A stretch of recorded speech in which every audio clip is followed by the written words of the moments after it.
Helene O'Brien is originally from the Bronx, New York, and she's been an organizer of low to moderate income workers for 35 years.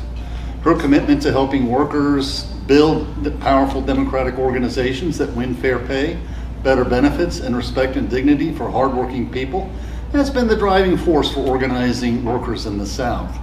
And for more than 10 years, Helene has worked with 32 BJ members, I guess that's the name of the union, to make our Florida district the dynamic, fast-growing, and victorious union it has been. Well, thank you so much. It's really great. You know, I've always seen Rotary, and I actually never knew what Rotary was. So this is like, despite me being a community organizer for a couple of decades, I've never been to a Rotary Club meeting. So thanks so much. I'm thinking that it would be great to have a little bit of a conversation. I'm going to basically say a little bit about myself, a little bit about my organization, but most importantly about our members and what they're facing. And I'd love to also have a conversation about a path forward, especially here in our community in Broward. So a little bit about myself. As Bruce said, I'm originally from New York. I was a community organizer for 10 years in New York City, and then went to organize in the Southwest, in Arizona, and then after Hurricane Katrina, relocated to New Orleans to help with the rebuilding. So in many ways, the spirit that I feel in this room, I can really relate to and connect with. Very committed to the grassroots. I believe that ordinary people can do extraordinary things, and if we don't, then the world's going to go to hell in a handbasket. So it's on us. You know, it's no pressure, but it's on us. I started as a union organizer around 17 years ago, organizing low-wage workers. And I don't know how many people here have ever been in a union or have had to, I guess on the business side, work with a union. Are there folks who've been in a union? No? Okay. Have you had to work with a union? Which union? Which workers? Automotive industry here in the States. Okay. And different unions in Europe, South Africa, Mexico, Brazil. Yes. So the world is, so the unions are very different in every country. And in the United States, we've always had some ambivalence, especially down here in the South. Historically, we have not had worker organizations. Obviously, before slavery was eliminated, there was a lot of, people didn't believe in worker organization.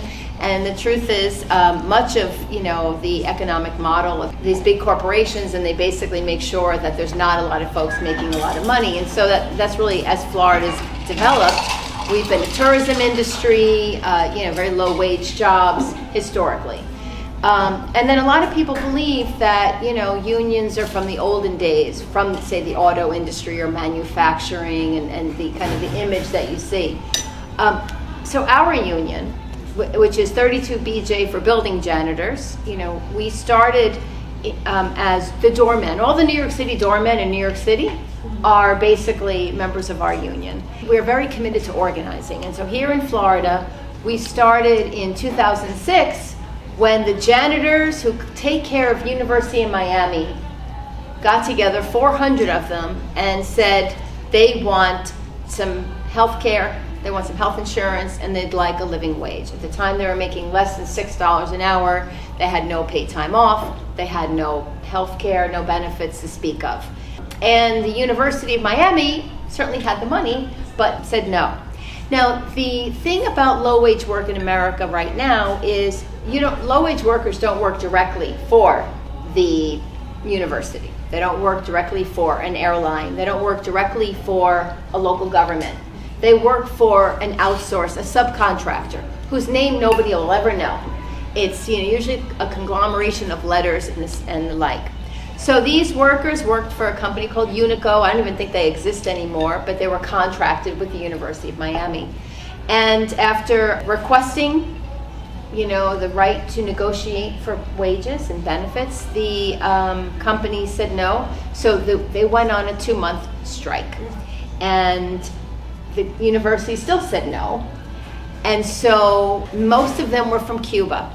And they had learned about protests in Cuba, especially hunger strikes. And so they organized a hunger strike. All the staff of the union were freaking out, saying, please don't do it. Thinking of, that's all you need is someone dropping dead or whatever. But they were like, hell no, we're going to do it. And so they did a strike and they won. And that is how our union has started.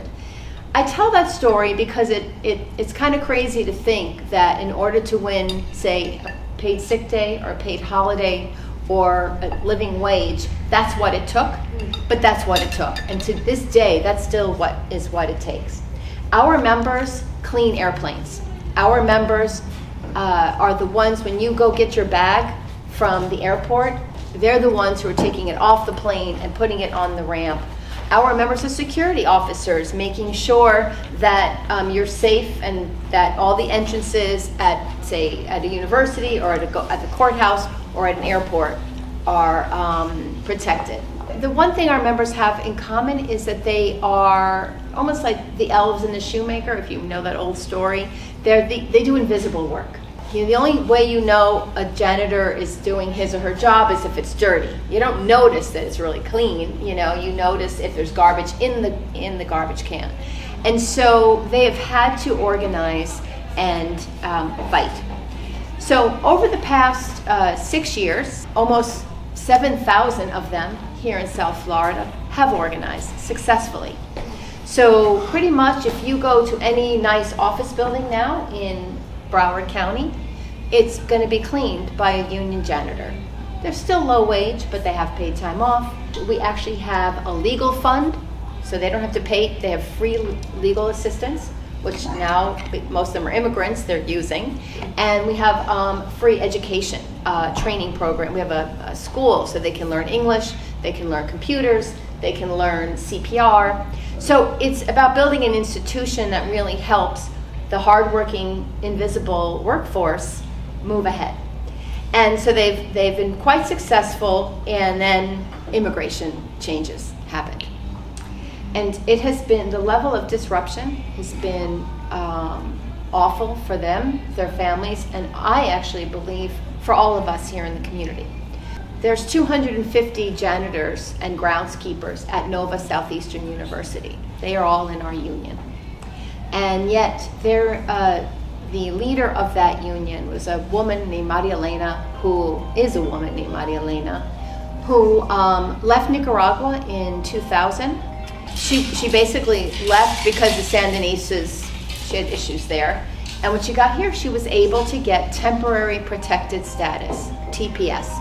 She never married an American citizen, which is the only way someone with TPS can actually get a path to citizenship. But she lived in the same apartment in Plantation for 20 years.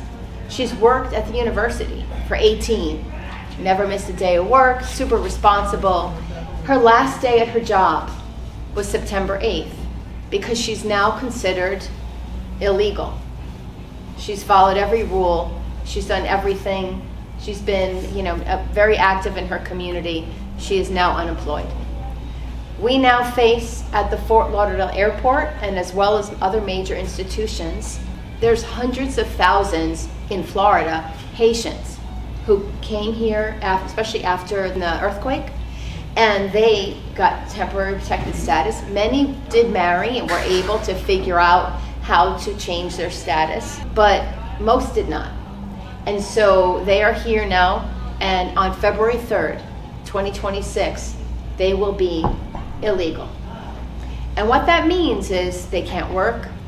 They have basically threats everywhere. We have members who no longer drive, because they're afraid they're in a gray area. They only ride bikes everywhere in this weather. People are terrified, and we really believe that as a community, we don't even think that that's good for us. We think that we all do better when there's hardworking people. Who is going to push you in a wheelchair when or your parents, say, at the airport?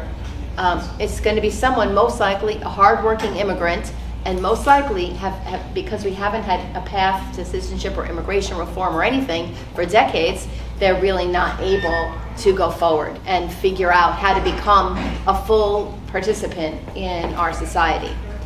Although I have to say, our members have been full participants. We have passed laws, we have volunteered in the community. They have done all of these things, and now they're being kind of hunted down. I guess that's why I felt like I wanted to get out more and hear from people in the community, because I don't think most people know about the impact. So not just Maria Elena, I'm going to tell a story about Katia.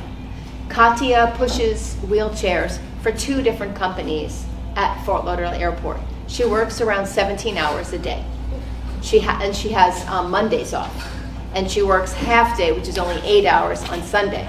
I say that because that's what it takes to live in a very expensive community right now. You know, South Florida is booming, but workers are finding it very hard to pay their bills and get ahead. She works very, very hard, but after February 3rd, she's going to lose both those jobs. So for her and her family and her coworkers, and for those of us that use the services at the airport, we're going to feel it. But the businesses are not supporting it either. The businesses don't want to lose these workers. They've been with them for decades. They love them. Now that we're kind of in a box where there's no path forward, in Miami, 65% of Miami-Dade workers are immigrants. We have a similar, not as high as in Miami-Dade, but we're pretty high up there in Broward as well. These are our neighbors. These are our community. And I guess I'll just before I open it up, I will just say, as an American, I was born in New York. Both my grandparents, my mother's parents, were immigrants from Ireland. And my grandfather was an illegal immigrant, I guess, but back then no one enforced, there was no laws that he was violating, because the laws are new. He just came over from Canada. He was a longshoreman, and the boat went to Canada, and he crossed the border and came over. They were not even really model people, the stories, my parents tell me, but they have produced a whole bunch of people that have made incredible impacts, and we're all American. In my view, Americans are people who work hard and want to be here and want to strive and create change and build build businesses, be entrepreneurs, and build community.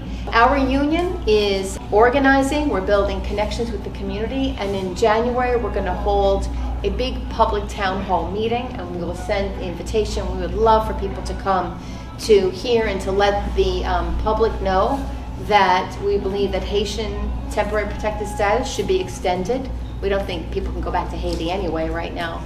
I don't know if there's any questions or if folks have any thoughts around or even disagreements about stuff that I said. Yes? Well, I'd like for you to tell us some horror stories about some actual people and some of the things that they're facing. Yes. 2 or 3 examples. Yes. I've talked about temporary protected status, but a few years ago, when all the people were gathering at the border, Biden created a system called Cuban, Haiti, Nicaraguan, Venezuelan parole. And it stopped people from rushing the border, and people had to apply and get vetted on an app, and then were allowed. Some people were allowed. It was like a lottery, and some people were allowed in. And Cuba, Haiti, Nicaragua, Venezuela. That's South Florida right there, right? I mean, those are our countries if you think about who lives here. They came, they got permits to work, and for 2 years, 2 to 3 years. And then in June, after a bunch of legal battles, they all received an email saying you have 30 days to leave the country. And in one day, I received calls from a bunch of our employers. We had 140 members lose their job that day. The Nicaraguans were the ones who were the most in trouble because they have no path. So we had one member whose husband and 2 adult children, like 20, 21 years old, and herself, all 4 of them were fired on the same day in end of June. All 4 of them lost their income. We have another member who's Cuban. Now, Cubans, through this program, are allowed to ultimately get legal status, but they had to wait a year, and then they apply, and then it takes longer. So we have 40 Cubans who lost their jobs. And one woman sent her children to her cousin in Seattle. Her husband went to live in another city. They're just surviving, scraping. They've lost their housing. There's no public assistance, there's no help. We made sure people could take food with them.